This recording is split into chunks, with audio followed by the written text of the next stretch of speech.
Good morning, everyone. Today, we're diving into the core principles of child and adolescent development. I am Marika Ramirez, a pre-service teacher. I'll be guiding you through this concept. Child and adolescent development is the study of the biological, physical, social-emotional, and cognitive growth and development of the child. From conception through emerging adulthood, it explores the growth of perceptual, emotional, intellectual, and behavioral capabilities during childhood. So, in this topic, we will be studying the study of biological, physical, social, emotional, and cognitive growth from conception through emerging adulthood. We will be also focusing on perceptual, emotional, intellectual, and behavioral capabilities. And this topic will be divided into physical, cognitive, language, and emotional development. Let's begin. So, what exactly is child and adolescent development? So it's the comprehensive study of how individuals grow and change, encompassing everything from their physical bodies to their thought processes and social interactions. We look at development across several domains: physical, cognitive, language, and emotional, to get a holistic picture of the growing person. So child and adolescent development is the study of the biological, physical, socio-emotional, and cognitive growth and development of the child from conception through emerging adulthood.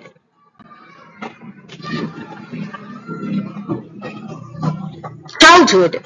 So child development is broadly divided into four key areas: physical, cognitive, language, and emotional development. Childhood itself is typically divided into three stages. We have early childhood, middle childhood, and late childhood, also known as pre-adolescence. Childhood is a transition period from infancy to puberty, with adolescent bridging childhood and adulthood. So it is also important to take note the legal definition of child can vary.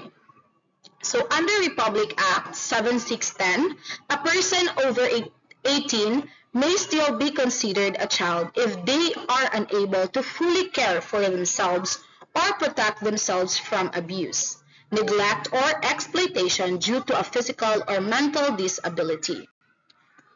Next, so often we use the words growth and development interchangeably, but they have distinct meanings.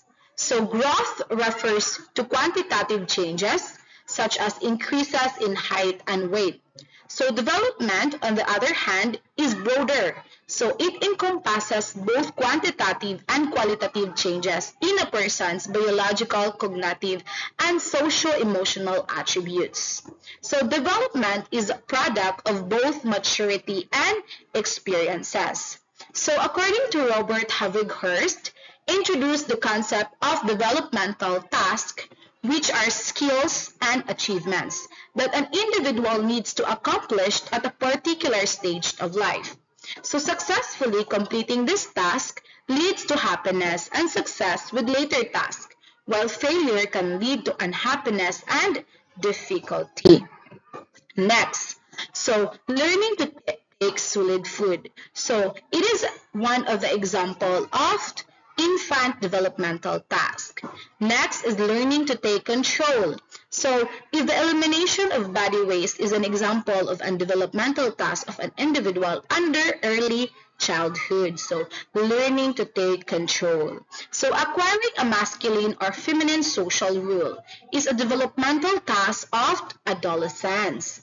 Next is the babyhood. So when we say babyhood, it is referred to as critical period in personality development because at this time, the foundations are laid upon which the adult personality structures will be built. So the foundations of the students, the pupil, I mean the child will build into adulthood. Next is it's important to remember that development continues throughout life. It's true. So adjusting to decreasing physical strength, like for example, is a developmental task of middle adulthood. So development is not just about childhood. So it's a long life processes. When we say develop, so you are honing, you are developing.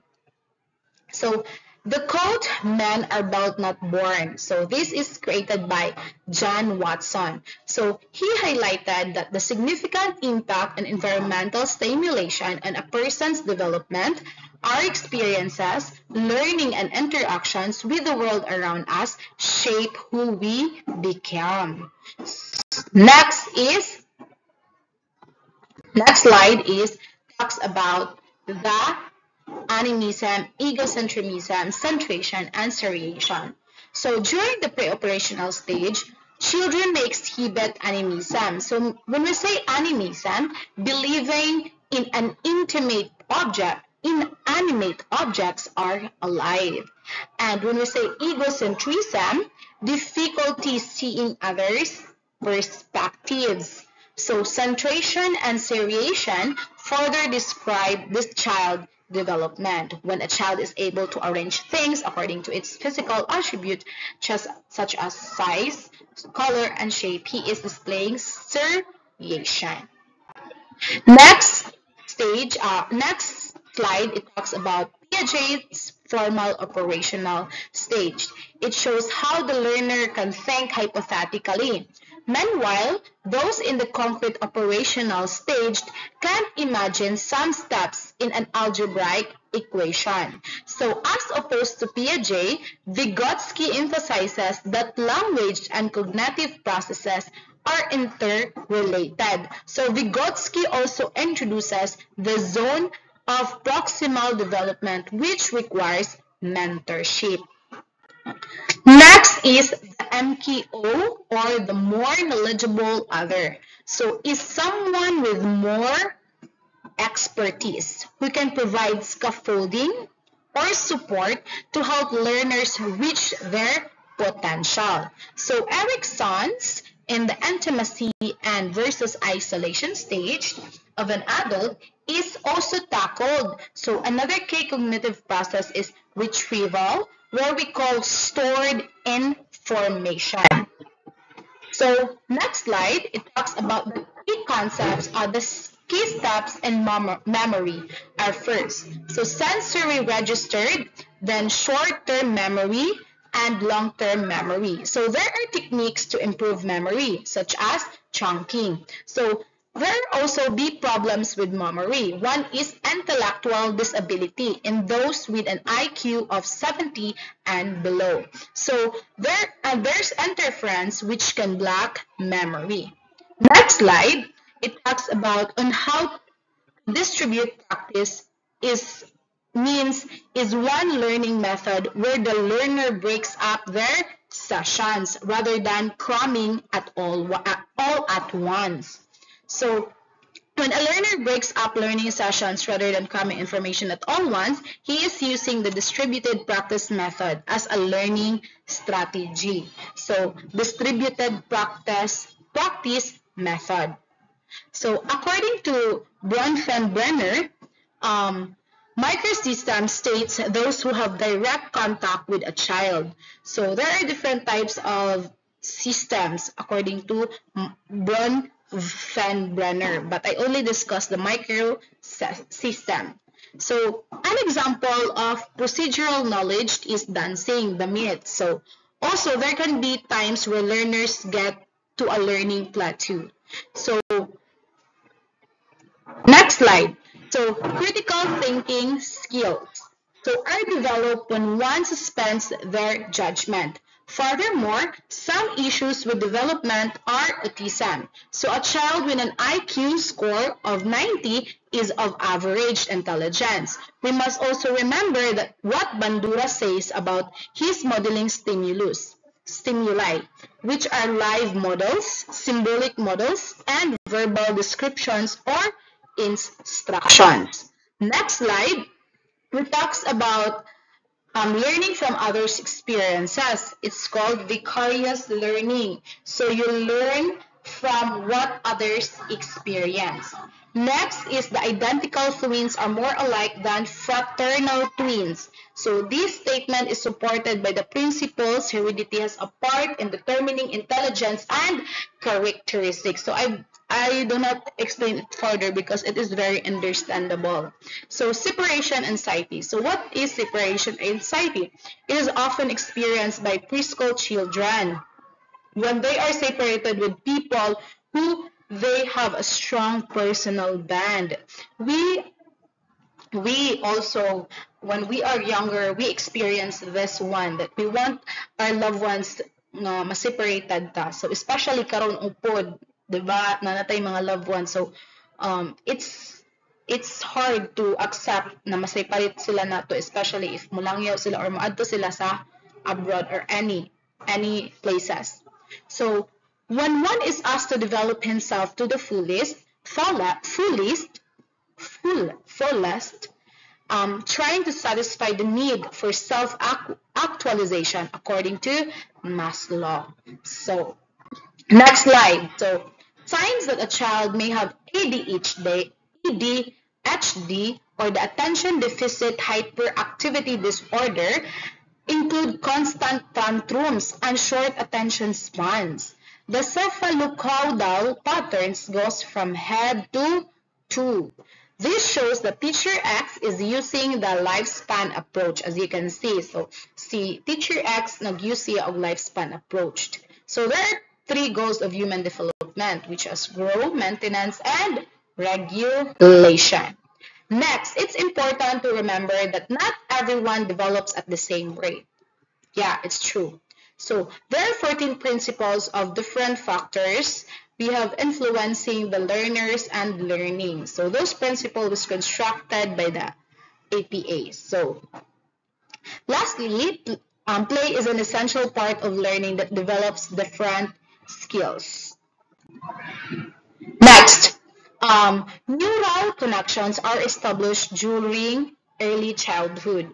Then guided play allows educators to integrate learning by utilizing the child's interests.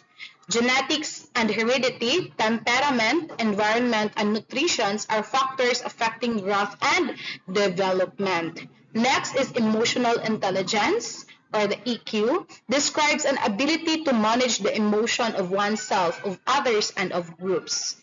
Next, according to Goleman, the ability to inspire, influence, and develop others while managing conflicts is called relationship management.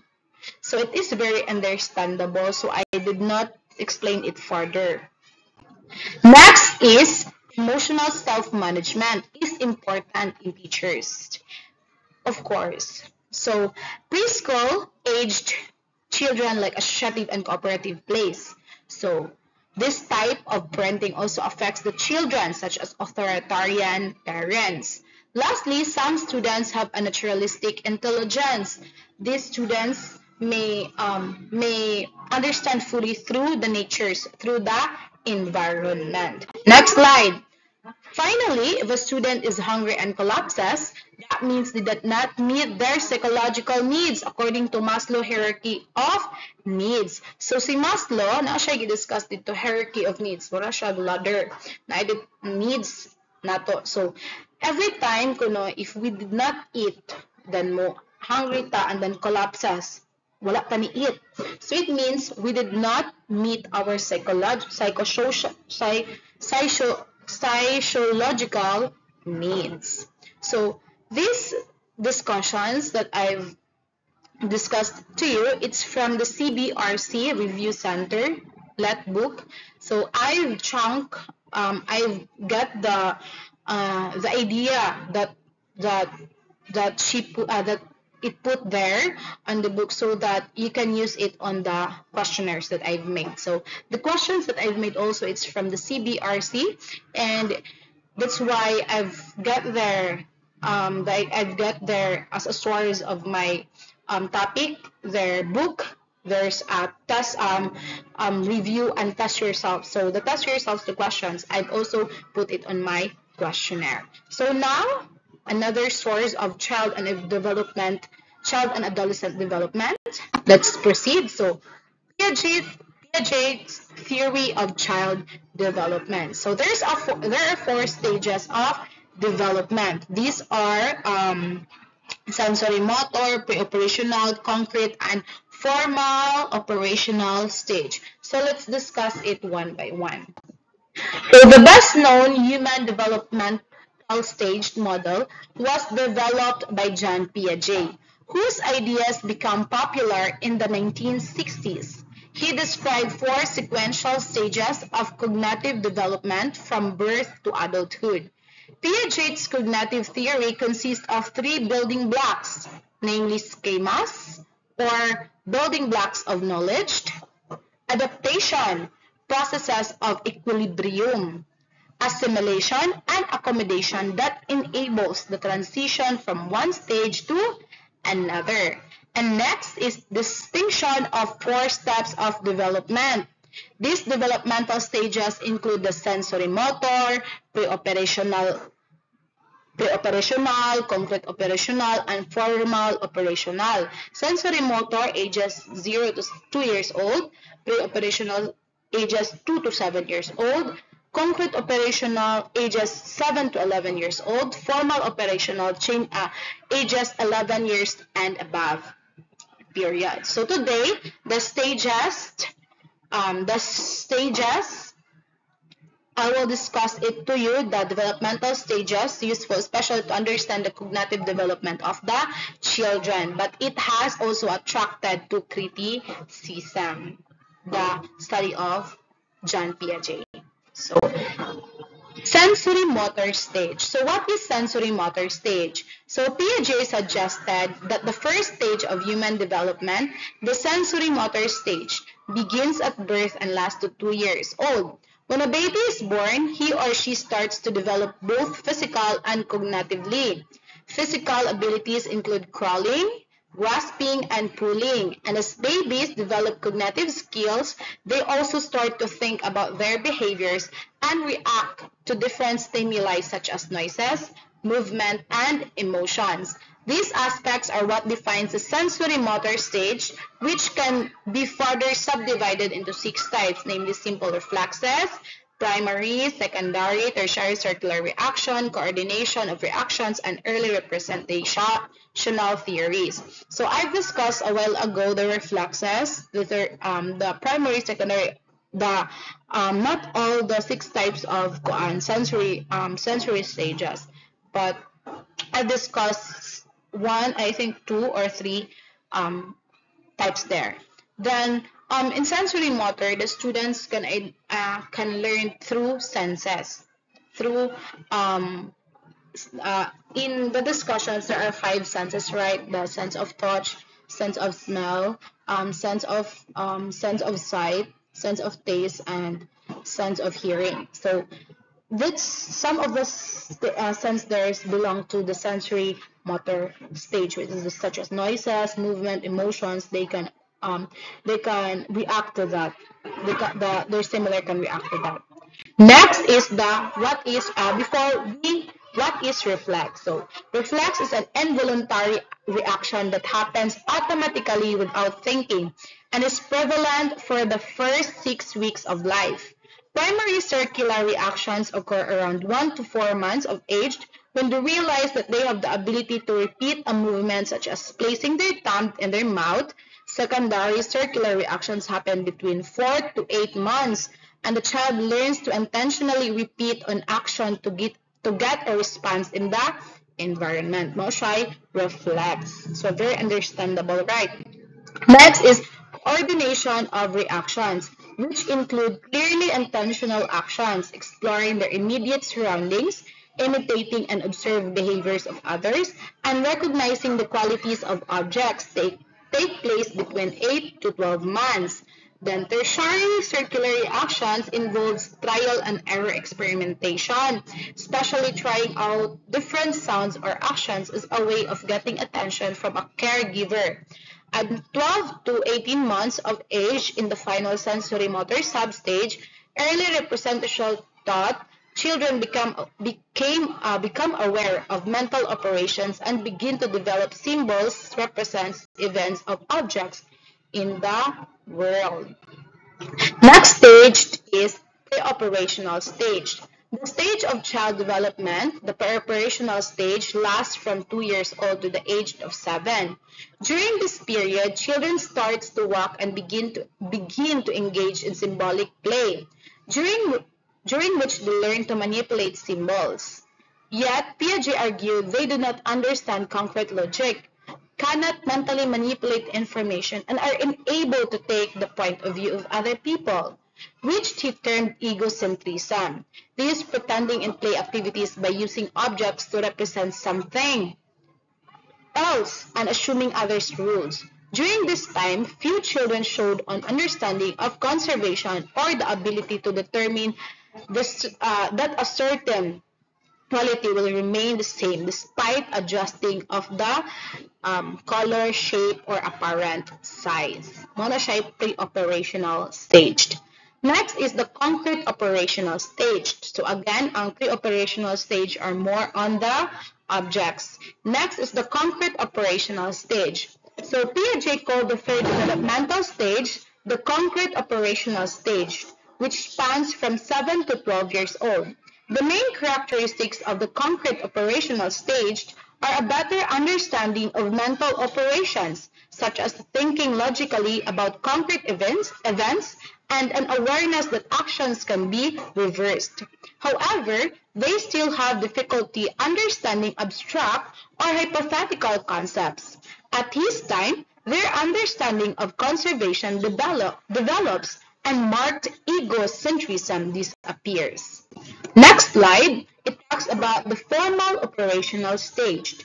So formal operational stage, according to Piaget, final stage of child development happens in adolescence from 12 years old onward. So during this fourth period of cognitive growth, abstract thought and hypothetical reasoning skills emerged. So children can use logic to come up with creative solutions to problems and apply systematic planning in the process. So deductive reasoning requires the ability to use a general principle to determine a particular outcome, while the capacity to think about abstract concepts means considering possible outcomes and consequences of actions rather than solely relying on previous experiences.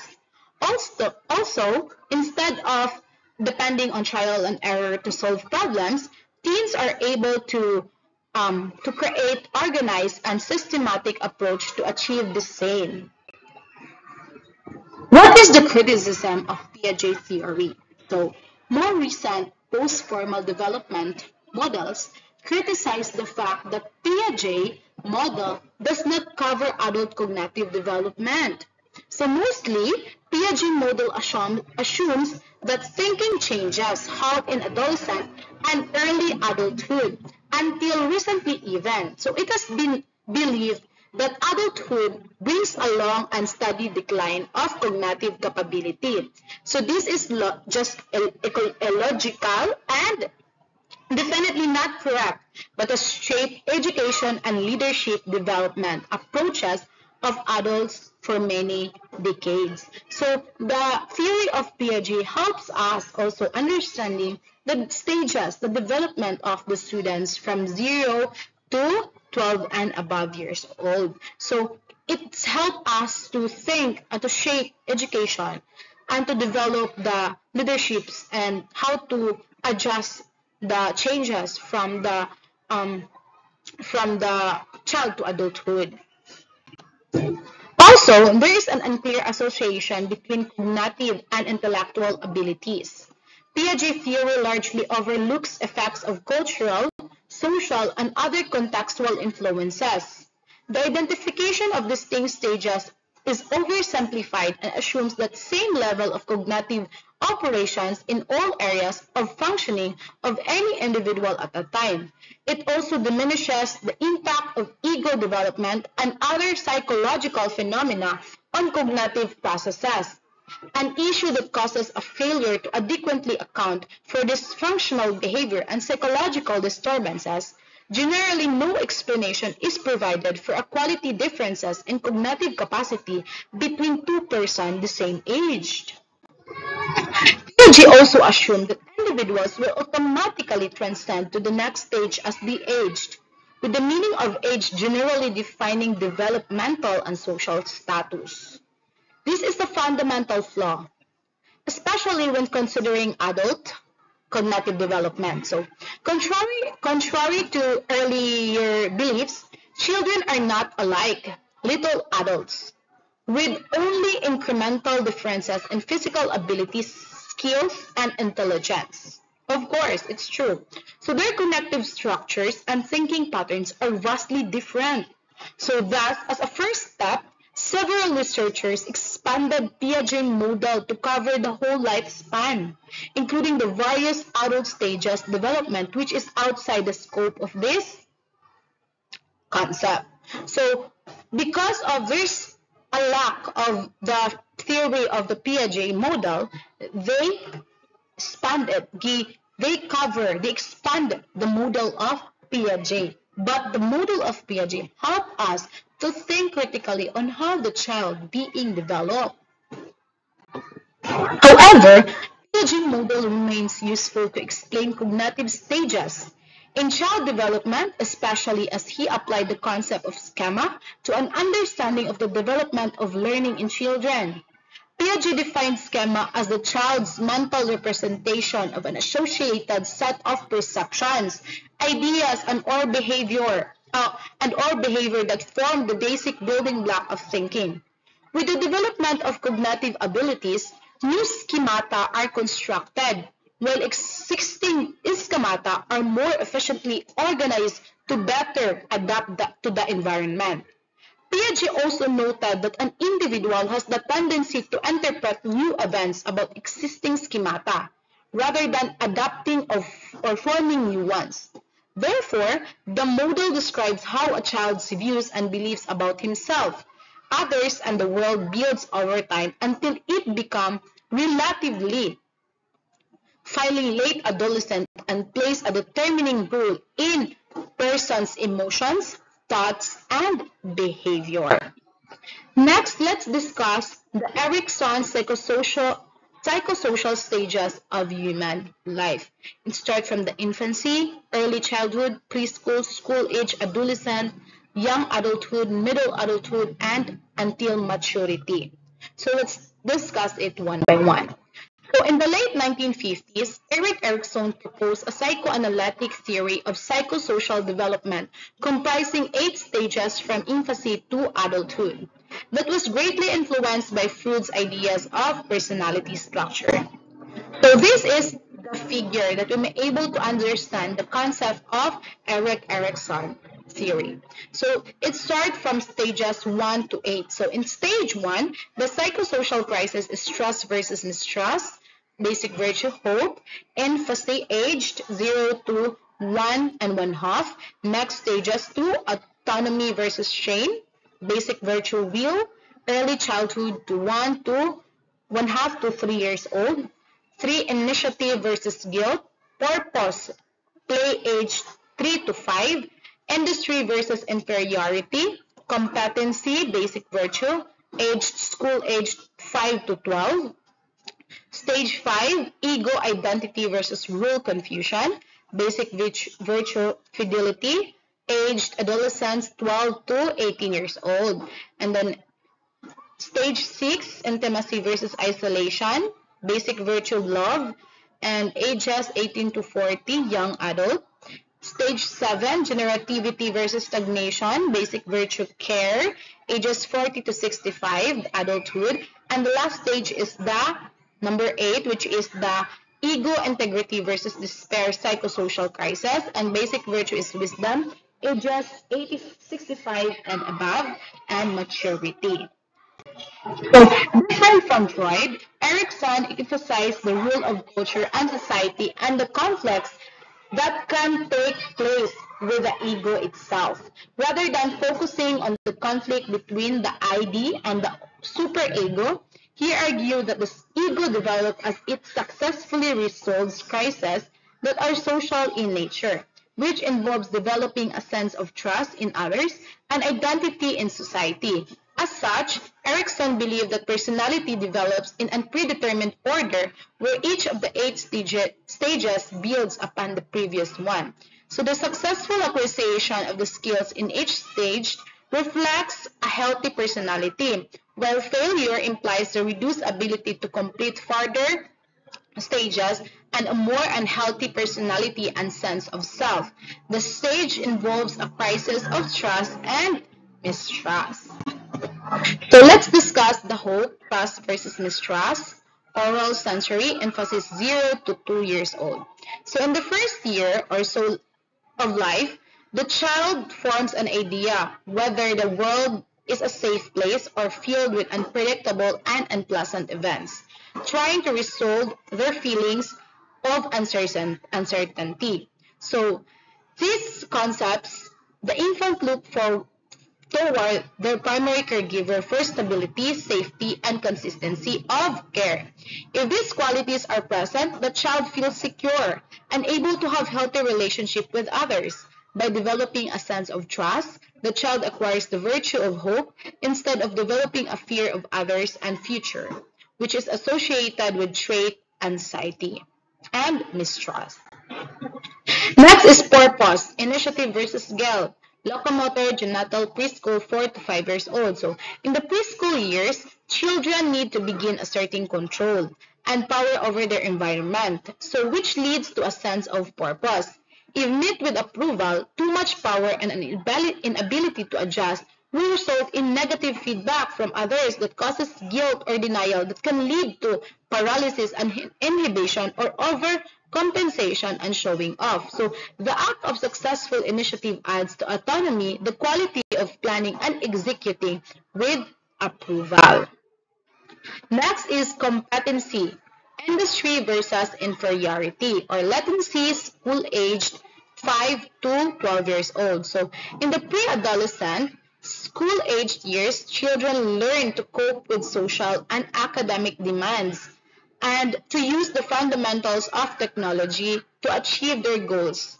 So success is linked to confidence. That's true. So while failure to perform can lead to isolation, conformity, and feelings of inferiority, which other may be able to exploit. So demands. Next is the fidelity or identity versus role confusion.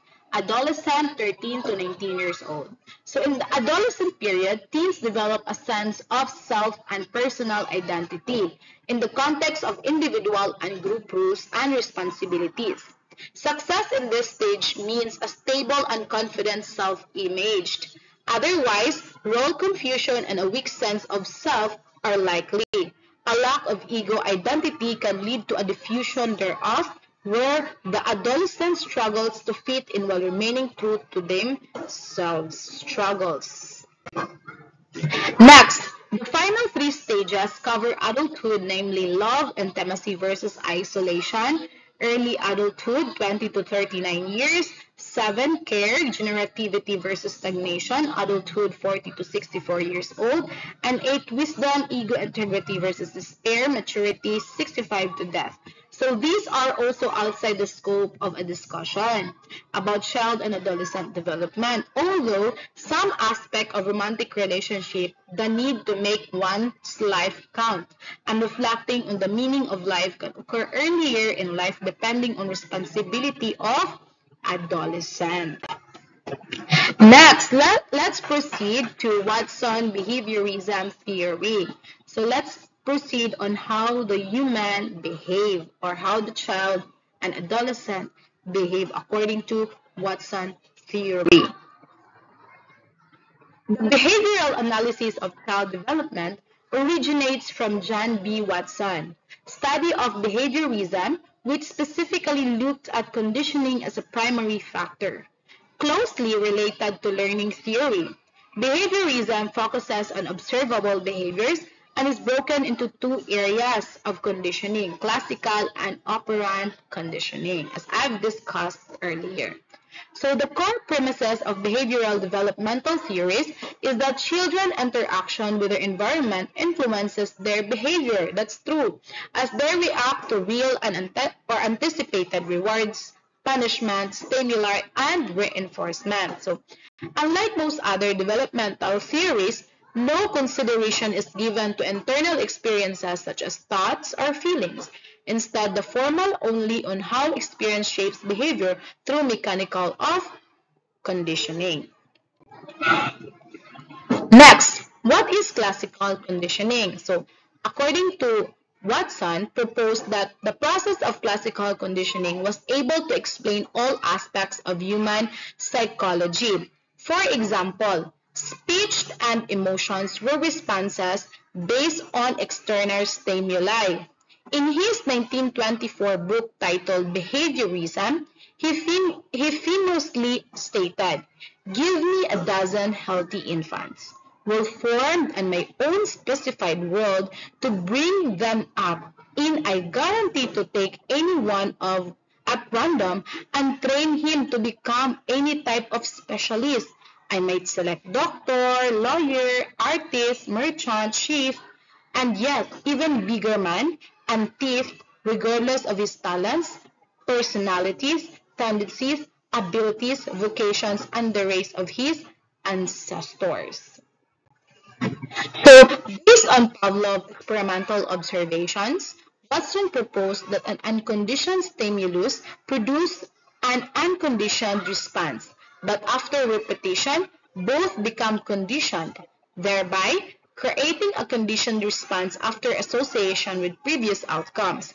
The Little Albert experiment is one of the landmark studies of operant conditioning. So read more at such if you want. So child development is attributed to classical conditioning experiences lead to conditioned responses. So for instance, for example, humiliation and punishment at school can lead to fear and a dislike of particular subjects. It's true.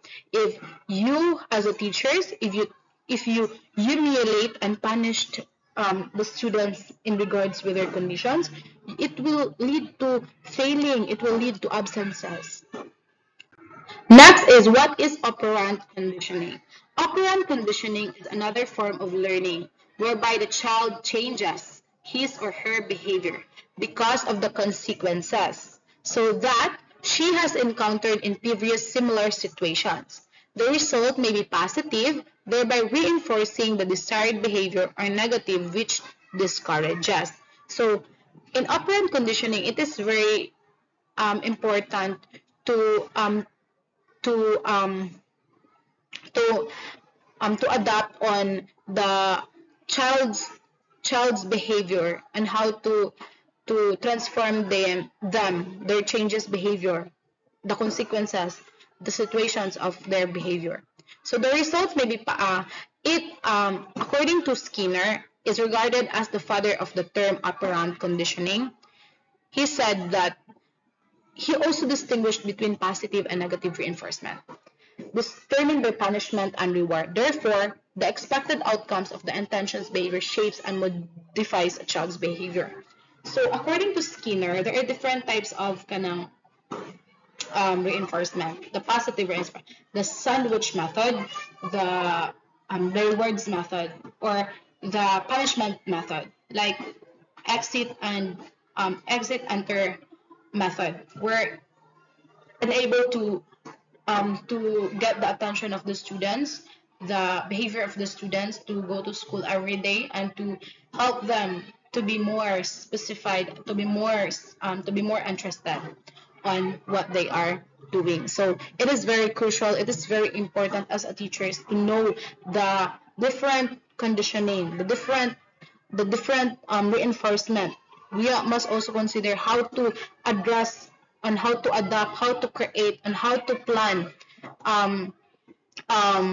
positive and negative reinforcement, the punishment and the reward, so that the students can learn, the students can adjust, the student can adapt, the students can behave with their behavior, proper behavior. Next is other developmental theories.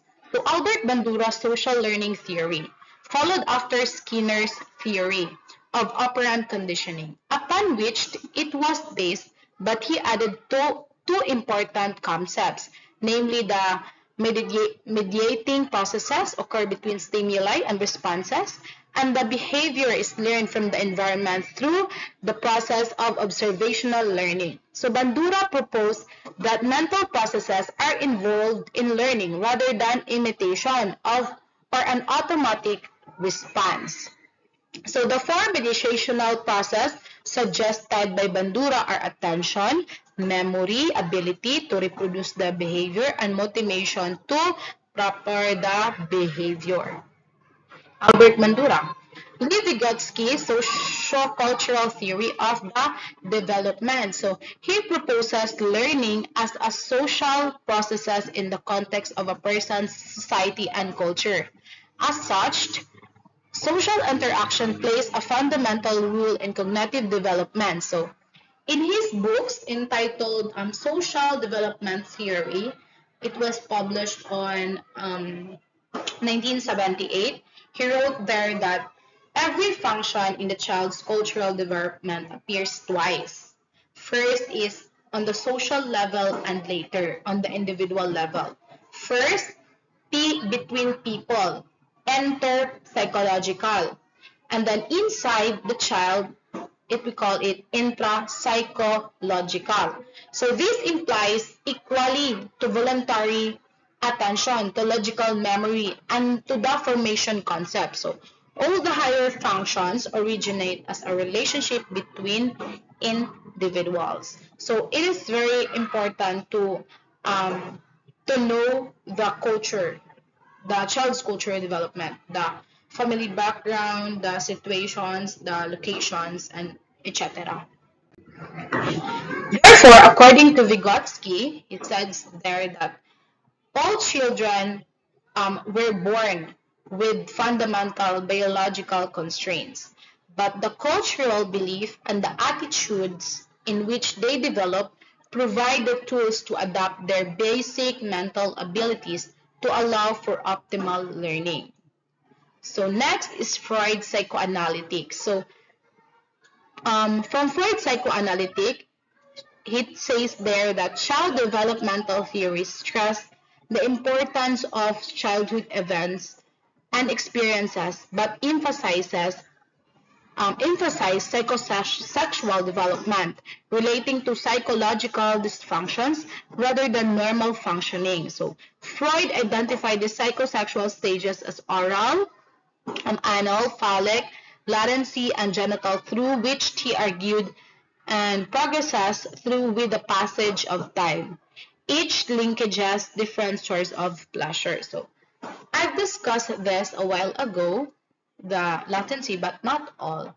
I've I've discussed, I think, 2 to 3 or 4 stages there in the psychosexuals, but some are not. But it is linked for the psychoanalytic theory of Freud, the child development theory. So it relates on also on the psychosexual development relating to psychological dysfunctions rather than the normal conditioning. So it's very useful, the Freuds, the Vygotsky, the Bandura, the Watsons, and the Piaget theory.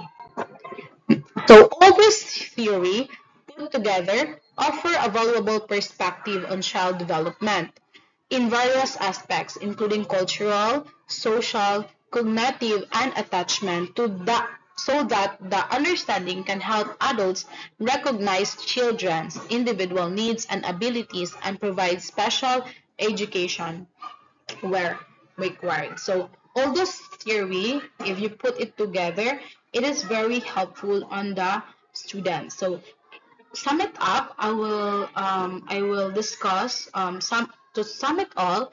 In Piaget's theory, we have sensory motor, pre-operational um, development. We have the um, concrete operational stages, and lastly is the formal operational stages. So first is the sensory motor. The students learn by sensory, so by sense, by touched, um, by sense. Next is the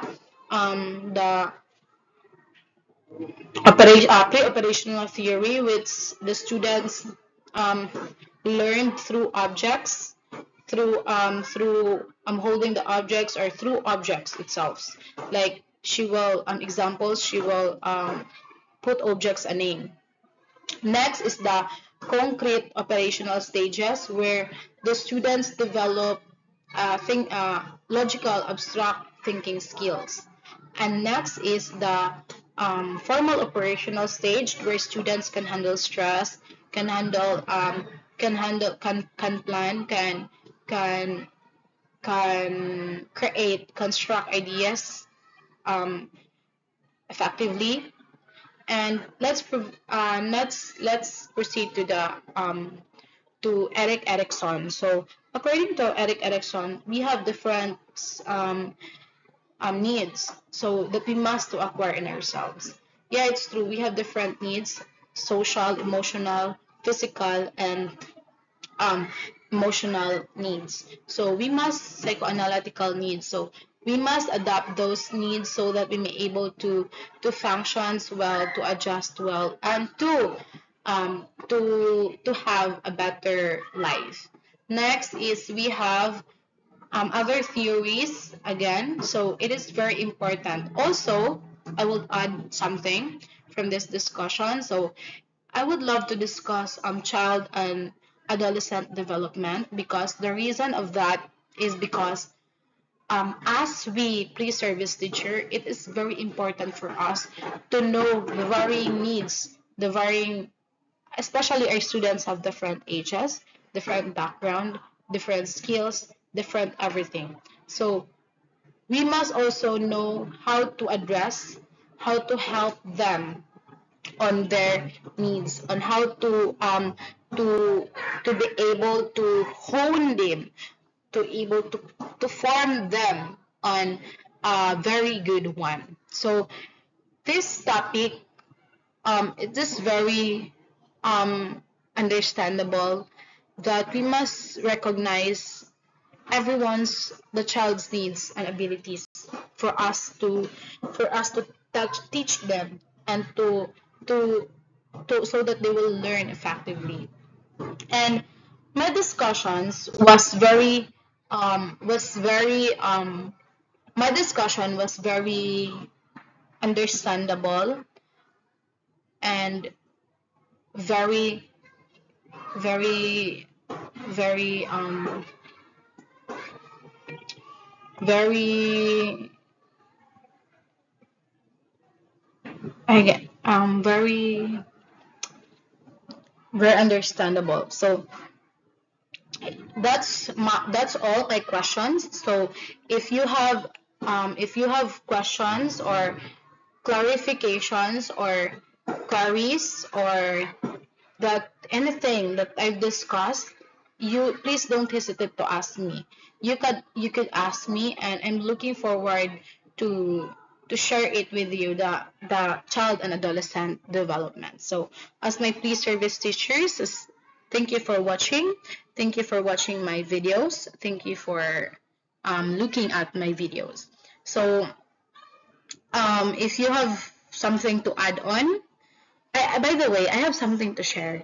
So, me as a pre-service teachers here at Landi Pahonar Memorial School, based on the varying ages that I teach, like for example, during our first internship, our first no, yeah, first internship, I am teaching grade during my I am start teaching in grade 1. Then the people the I know I'm starting at grade 6, so higher grades. So while I was teaching them, I've I've learned on what the specific needs what the attitudes, what is the attitudes and what is the behavior of the students while I was discussing in front. I also observing their behavior. I also observing how they learn, how they get the informations, how to process informations through their minds.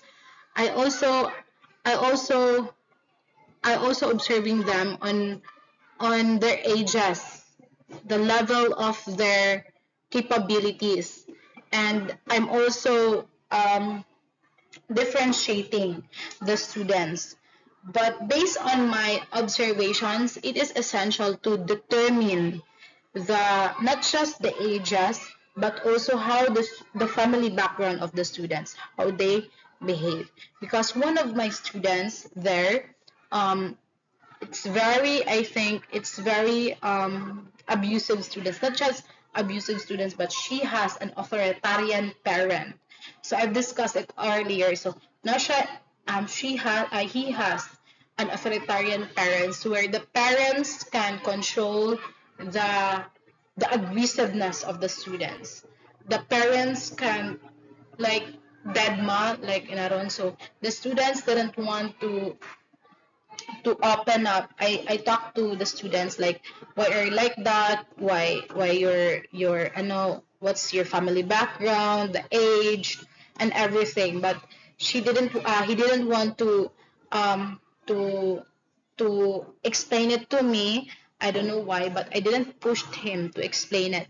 So he has, based on her explanation, I think he has some of the personal matters. He didn't he didn't share with me, but some of the one that he wants first, based on my based on my analyzation, he has a authoritarian parent because her parent is in the abroad, and I understand it. So his parent is from abroad, so he didn't when times that he has a problem, her mother like didn't care or just giving him money for the for the school expenses and for the food. But her parents, like if he wants something, didn't care like that. So the students can do whatever he want. Like for example, she went to other places, it's okay for the mother, so she can do whatever he want, whatever she does, whatever he do. So that type of students, you must, as a teacher, you must also consider the family background, because you don't know the family background of the students. Every student has different problem, has different situations that they are in. So as a parent, it is very it is very important to know the the the pupils problem. So Um, also, have to you must also have to consider the um, the not just the family background but the ages of the students. So as I transfer to grade 3 pupils, I also have the ages gap of the students. Some of my students are 7 years old, 7 years old, 8 years old, 9 years old, 11 years old, 12 years old, and at last it has 16 years old. The 16 years old has different behavior from 12 to 11 years old. The 16 years old, she has, I think, the disorder, not just disorder, but I think something from the environmental problem, I think, or tantrums or trauma like that. But the physical, she's okay, she's fine. But when it comes to like behaving, she is very kaog sometimes. So the 12 years old has different view from them. So late, um, late, late, late, late. capabilities. So she has late understanding or late maturity. So it is very important as a teachers, especially our students have different needs, have different intention, have different skills, and have different family background, ages, and anything. It is very important to us as a pre-service teachers to know the needs, the wants, and to hone our students to become better. It is okay to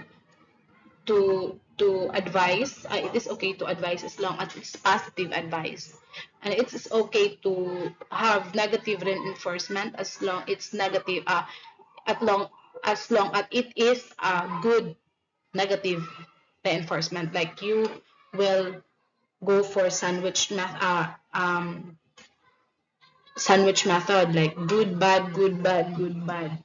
So if you give bad bad